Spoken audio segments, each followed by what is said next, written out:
To today's live chat, which is coming to you from Wrocław.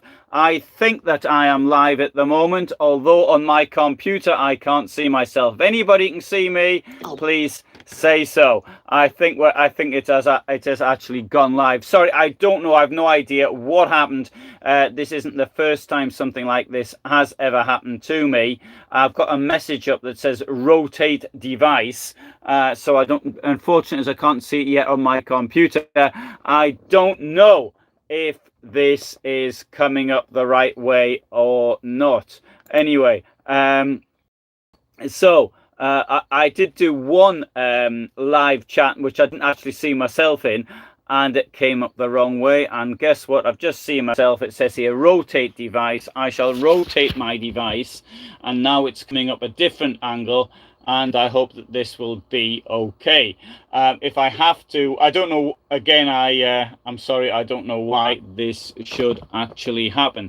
I can see myself now, and I didn't want to do it this way around. But anyway, this is the way it's sort of worked out for me.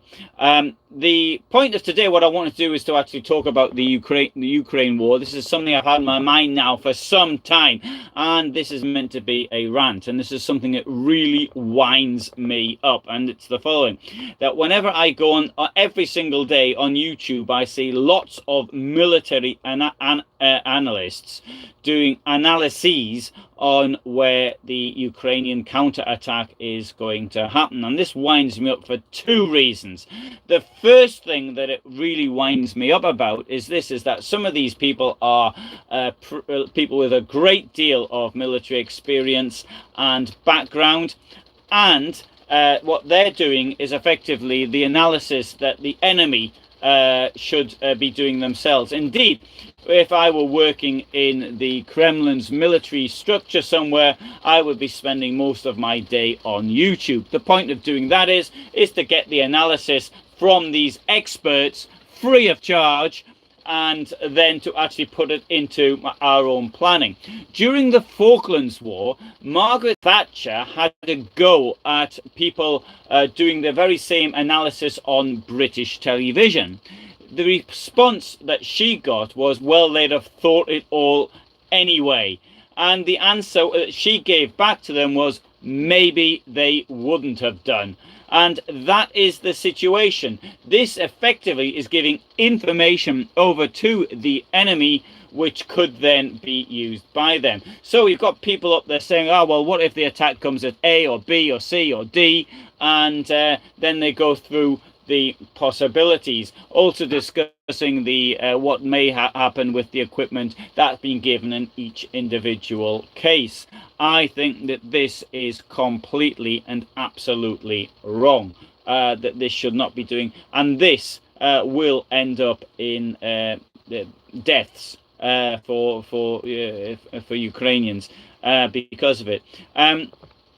And I really honestly do not, hello Annika, I do not understand the why these TV companies are actually doing it. So if I was to see Sky or Deutsche Welle or CNN or whoever it may France 24, it's this sort of stuff which is coming up.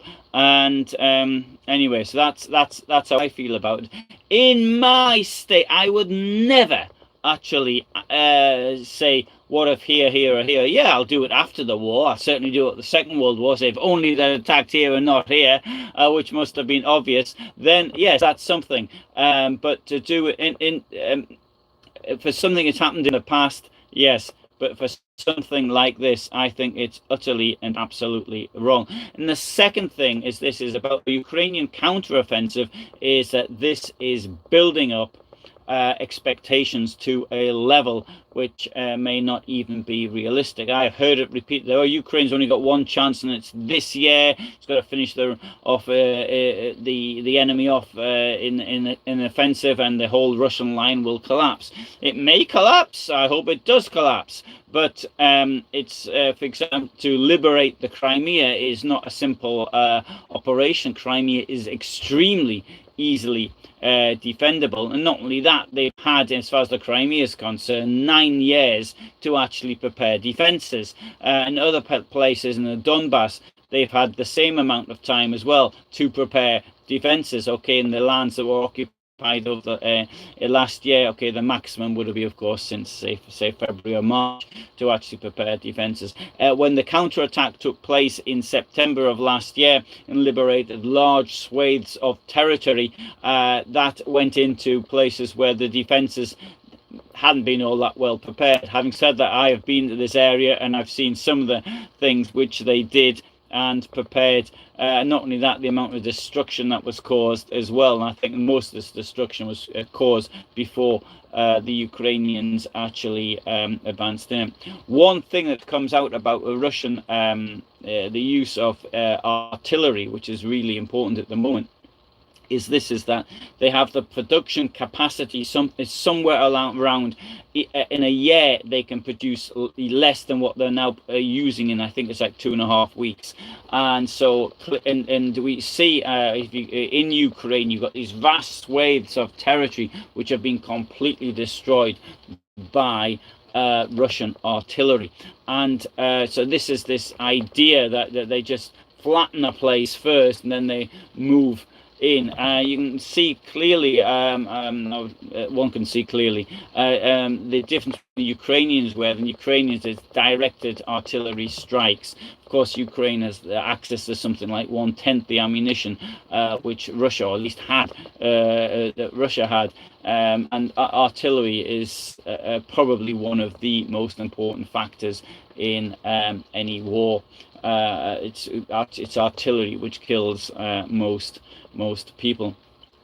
And so I did a poll the other day, and in my poll I asked the following. I said, how far should Ukraine go? And I give 5 possibilities. I should have given 6, and because I forgot there's another possibility.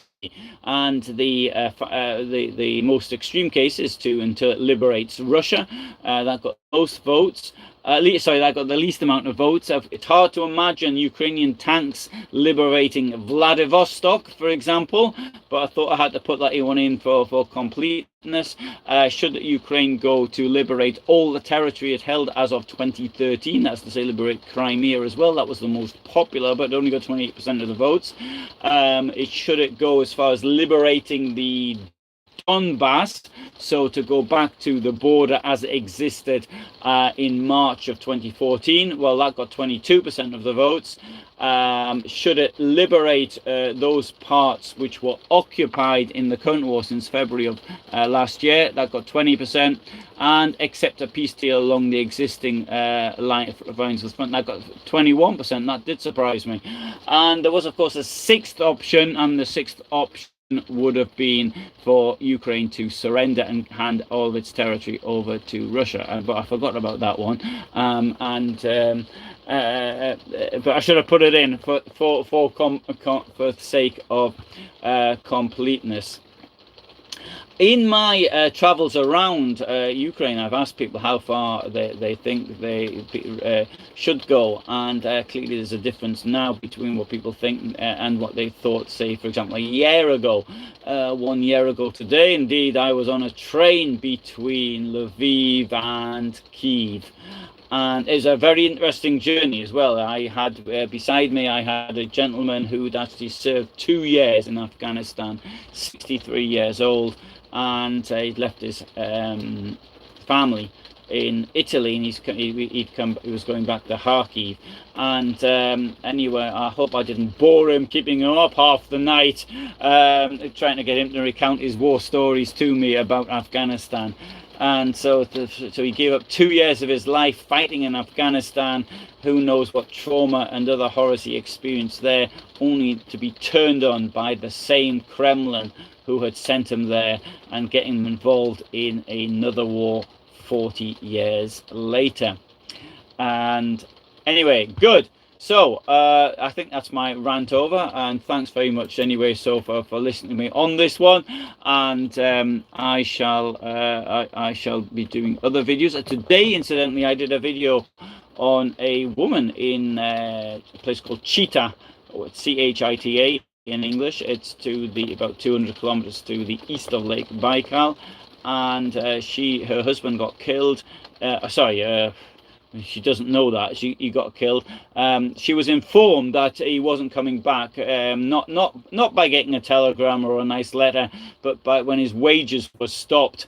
And so that was how she knew he wouldn't be coming back. So I did a video on her experiences as reported by a television channel out there in the Zabaikal region of eastern Russia near the Chinese border. Anyway, good. So thanks very much for listening. And for the moment, all the best from me in Poland. And until next time, goodbye.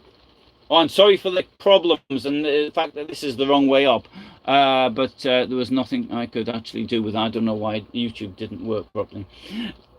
Bye for now.